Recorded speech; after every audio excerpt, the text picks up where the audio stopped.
Hello guys, welcome to M Y classes. M Y classes के आज के इस वीडियो में हम बात करेंगे पॉइंटर्स के बारे में। ठीक है, प्रोग्रामिंग लैंग्वेज का ये है part 14 and pointers are of most important. ठीक, इतने इंपॉर्टेंट हैं कि अगर आपको ये कंसेप्ट एक बार समझ में आ गया तो अब जितने भी question objective type subjective type रहेंगे सी लैंग्वेज के, वो सारे आपके लिए क्लियर हैं।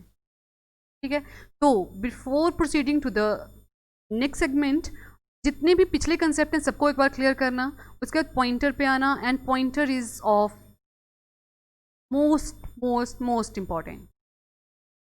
इतने इंपॉर्टेंट है, फिर से इतने इंपॉर्टेंट कहे जा रहे हैं, इसीलिए इसी के बाद आपके जो सीरीज है फॉर द क्वेश्चन आंसर जो है वो स्टार्ट कर दी जाएगी for the O level. And let's start the video. Pointer क्या है? अब इन्हें डेटा टाइप की कैटेगरी में चेक किया जाए तो ये होते हैं derived data type. Derived data type का मतलब क्या हुआ यहाँ पे? ये कंटेन करते हैं मेमोरी के एड्रेस को एज दियर वैल्यू। ये डायरेक्ट वैल्यूज के साथ नहीं डील करते। जैसे हमने आज तक क्या पढ़ा कि वेरिएबल है, जैसे आई है, उसकी डेटा टाइप है कुछ ना कुछ, और उसमें हमने वैल्यू साइन कर दी, जैसे i5। अब ये 5 के साथ डील नहीं करते पॉइंटर। देखो यहाँ पे क्या चीज़ है, फिर से मेमोरी, जैसे हमने वेरिएबल डेटा टाइप इंट के साथ जैसे एक वेरिएबल डिक्लेयर कर दिया हमने i, ठीक है, तो ये हार्ड डिस्क के ऊपर या मेमोरी के ऊपर कैसे स्टोर हुआ होगा? यहाँ पे ये इसके वेरिएबल का नाम है, ठीक है, तो ये वेरिएबल नाम हो गया हमारे पास i, ये इसकी वैल्यू है जो 5 है, और मेमोरी में कौन सी लोकेशन के ऊपर है वो दी जाएगी यहाँ पे। जैसे ये होगा कोई 50,001, कुछ इस तरह से।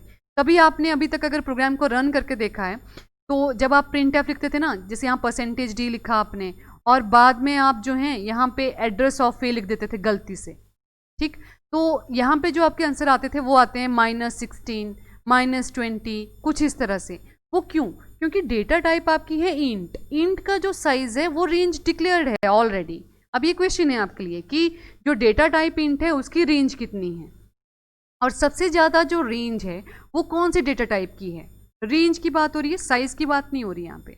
ओके, तो अगर इंट की है और इतनी बड़ी रेंज अगर दी जा रही है 50,000 और 5,01,000 है ये, तो 5,01,000 इंट की रेंज से बाहर है, काफ़ी बाहर है, तो ये आ रहा है माइनस में। माइनस में क्यों आ रहा है? क्योंकि हमने ये कंसेप्ट पढ़ा था कि अगर -2 से लेकर 2 तक अगर किसी चीज़ की रेंज दी गई है तो ये है सर्कल, फिर यहाँ पे ये है 0, 1 है, 2 है, फिर -2 है, -1 है, और फिर से 0 है। तो यही सर्कल घूमता रहता है आपस में, 2 से 3 के ऊपर कभी मूव नहीं करता वो, ठीक है, तो इसलिए माइनस में आते हैं।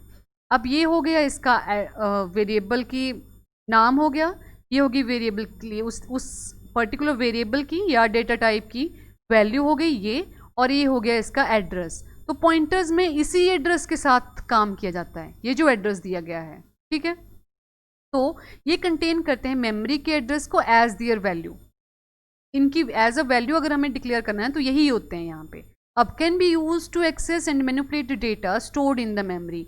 इनको यूज़ किया जाता है टू एक्सेस एंड मैनिपुलेट करने के लिए डेटा को जो मेमोरी में स्टोर है, मतलब हम मेमोरी के साथ यहाँ पे डील करते हैं, not direct with the value, ठीक है।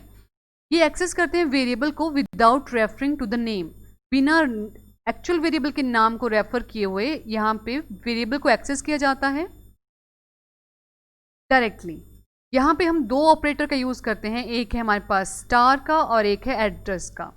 तो इस वाले वेरिएबल को हम कहते हैं एड्रेस ऑफ ऑपरेटर, एंड इस ऑपरेटर को पॉइंटर के केस में कहा जाता है डी रेफरेंस ऑपरेटर, ठीक है। डी रेफरेंशियल ऑपरेटर हो गया ये स्टार, एंड ये वाला ऑपरेटर हो गया एड्रेस ऑफ ऑपरेटर। अब देखो वेरिएबल है, जैसे हमने यहाँ पे लिखा, फिर से इंट लिखा और आई लिखा, ठीक है, पहले यहाँ पे समझना फिर इस फिगर को देखना। अब उसी के साथ हमने एक और वेरिएबल आई और जे, चलो 2 वेरिएबल हमने डिक्लेयर कर दिए, ठीक है। अब जे को हमने किसके साथ, आई को हमने यहाँ पे वैल्यू साइन करवा दी 5, ठीक है, और जे को वैल्यू साइन करवा दी हमने एड्रेस ऑफ आई, ओके, और आई एंड ये है अपने आप में यहाँ पे लगा होगा इसके साथ पॉइंटर ऑपरेटर। फिर से थोड़ा सा साफ साफ लिख ले, एक हो गया इंट आई एंड दूसरा हो गया यहाँ पे पॉइंटर ऑफ जे। तो आई में वैल्यू स्टोर हो गई कितनी 5 जो हमने ऑलरेडी स्टोर करवा दी, और जे को हमने इनिशियलाइज करवा दिया एड्रेस ऑफ आई के साथ। ठीक है, अब देखो ये कैसे स्टोर हो रही है। आई जो है ये क्या है, लोकेशन का नाम, कौन सी लोकेशन के ऊपर स्टोर है, जहाँ पे आई है उसका नाम। वैल्यू स्टोर हो गई यहाँ पे 5 जो ऑलरेडी देखो हमने डिफाइन की यहाँ पे, और ये हो गया इस आई का एड्रेस है यहाँ पे 65,524।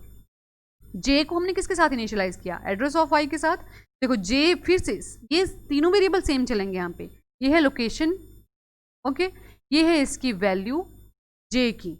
जे को हमने देखो असाइन करने का फिर से असाइनमेंट ऑपरेटर हमने बीच में लगाया, तो जो राइट साइड को है उसकी वैल्यू असाइन हो गई लेफ्ट साइड को जो भी वेरिएबल है। तो एड्रेस ऑफ आई क्या है, एड्रेस ऑफ आई है 65,521 जो असाइन की गई जे को। जे की वैल्यू क्या हो गई 65,521, और जो उसकी अपनी लोकेशन है, अब जिस लोकेशन के ऊपर ये स्टोर है वो है यहाँ पे 65,522 पर। अब देखो यहाँ पे, अब यहीं पे एक चीज़ देख लेते हैं कि जब भी आप प्रिंट एफ में अब आई की वैल्यू को जब आप देखोगे, आई लिखा आपने %d, ठीक है, और डबल कोट के बाद यहाँ पे जो आपने लिखा यहाँ पे आई, तो आई की वैल्यू आएगी आपके पास 5। इसी तरह से जे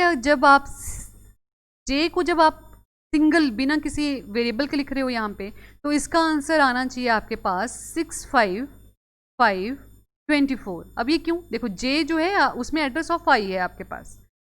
अब यहाँ पे एड्रेस ऑफ आई अगर आप लिखते हो तो उसमें क्या आएगा, अगेन 65,524 65,524, ओके। अब यहाँ पे लिखते हैं अगर हम डी रेफरेंस ऑफ जे, तो क्या आएगा, उसका मतलब क्या हुआ कि जे जो है इसकी जो वैल्यू है उसके ऊपर कौन सी वैल्यू स्टोर, यही मतलब हुआ ना। जे की जो वैल्यू है, ये पॉइंटर ये जो डी रेफरेंस ऑपरेटर है, ये इस पर्टिकुलर लोकेशन के ऊपर क्या वैल्यू स्टोर है उसको दिखाता है ये। तो 65,524 के ऊपर क्या वैल्यू स्टोर है, पहले इसकी लोकेशन है ये और वैल्यू स्टोर है 5, तो पॉइंटर ऑफ जे की वैल्यू क्या आ गई 5। क्लियर है चीज़, सिंगल आई की वैल्यू भी 5 है और पॉइंटर ऑफ जे की वैल्यू भी 5 है। जे की वैल्यू एंड एड्रेस ऑफ आई की वैल्यू दोनों की सेम है, ठीक है। एंड अगर हम लिखते हैं यहाँ पे एड्रेस ऑफ जे, तो क्या आएगा, एड्रेस ऑफ जे है ये 65,522, ओके। तो दिस वन नाउ, इस तरह से हमारे पास वेरिएबल डिक्लेयर है कि कोई ईयर अगर लिया गया है तो 67 जो है हम variable transparently store a value with no notation of the memory address. अगर रेफरेंस ऑपरेटर के साथ रिटर्न करना है तो memory address of the variable को रिटर्न करेगा। डी रेफरेंस ऑपरेटर जो है ये एक्सेस करता है वैल्यू को जो स्टोर होती है मेमोरी एड्रेस के ऊपर, देखो स्टार के साथ। अब है पॉइंटर को हम यूज क्यों करते होंगे, फर्स्ट यूज है इसका passing argument to a function by the address, जो हमने लास्ट लेक्चर में पढ़ा था। पास बाय वैल्यू था एक, एंड एक था पास बाय रेफरेंस। तो रेफरेंस के केस में मैंने पॉइंटर यूज किए थे, सेम है यहाँ पे वही चीज़।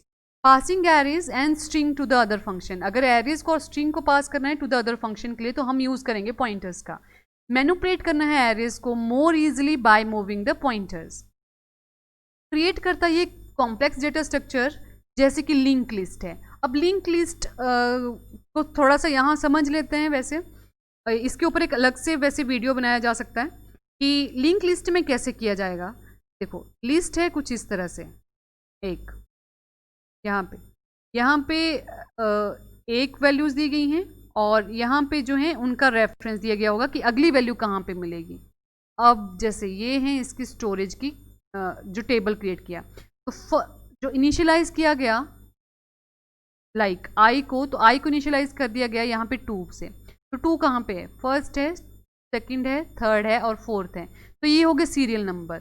2 के साथ इनिशियलाइज किया गया, दैट मीन्स 2 के ऊपर पहली वैल्यू फाइंड आउट करनी थी, तो पहली वैल्यू थी यहाँ पे 5 लाइक, ठीक है।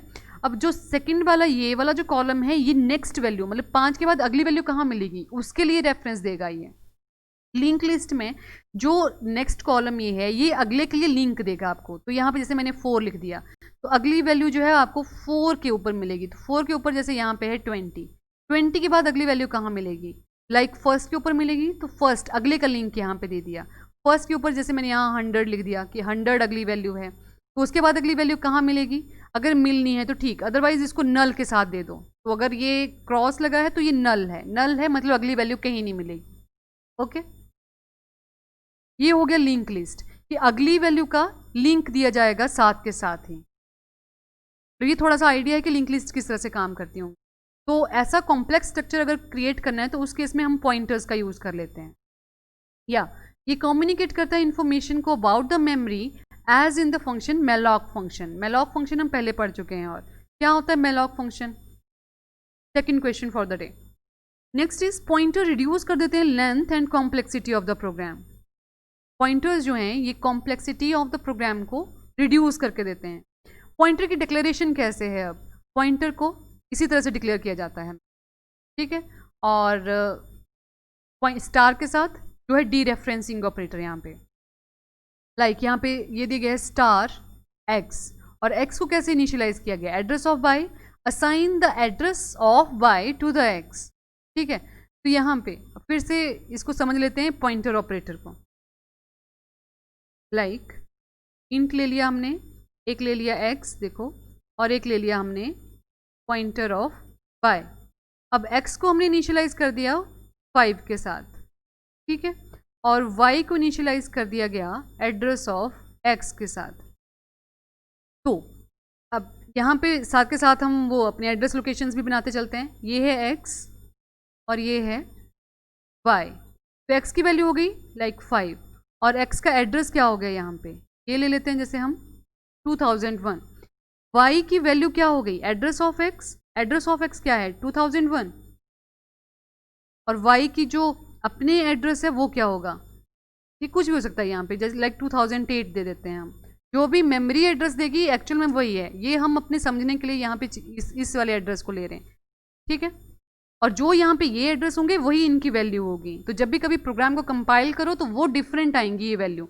लेकिन ये अगर 5 एक्चुअल आंसर आपका आ रहा है इनमें से किसी का भी, तो वो सेम मैच होना चाहिए। ये अलग अलग आ सकते हैं। अब देखो कैसे, जब आप x की वैल्यू को प्रिंट निकाल रहे होंगे तो x की वैल्यू क्या आएगी? 5, ठीक। अब j की वैल्यू क्या है यहाँ पे? सॉरी, y की वैल्यू क्या है यहाँ पे? y की वैल्यू 2001 है ना। उसके बाद एड्रेस ऑफ x क्या है? कौन कौन सी वैल्यू देखना मैच होती हैं, वो आपकी भी मैच होनी चाहिए। तो एड्रेस ऑफ x है यहाँ पे 2001। तो y की value and address of x की वैल्यू दोनों की सेम मैच हो गई। अब पॉइंटर एड्रेस ऑफ x, इसकी वैल्यू क्या आएगी? 5, ठीक है।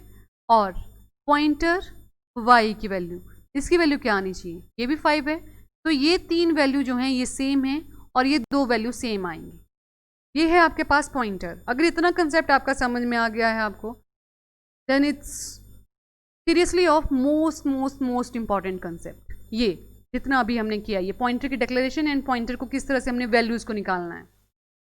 तो again question for you, 6 questions and try it out. Thanks for watching the video.